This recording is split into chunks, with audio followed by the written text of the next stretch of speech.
ऊँचे तोहरो लीलरा हो गौरा आँखिया रतनार दाँतवा तोहरो झलके हो गौरा दूजिया के चाँद माचिया बैठल मैना मैया पूछेली धाधार कैसे कैसे रहलू हो गौरा शिवा बर के साथ कैसे कैसे रहलू हो गौरा शिवा बर के साथ जटावा में बहे हो अम्मा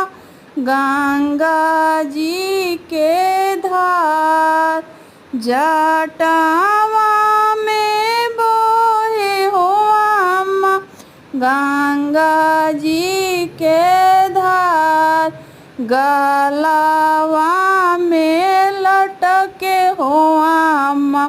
सांपवा के हार तुरते धतूरा हो अम्मा अंगुरी दुखार भंगिया पीसत हो अम्मा पहुँचा पीरार भंगिया पीसत हो अम्मा पहुँचा पीरार बड़े बड़े विपत्तिया हो अम्मा शिवा बर के साथ अब का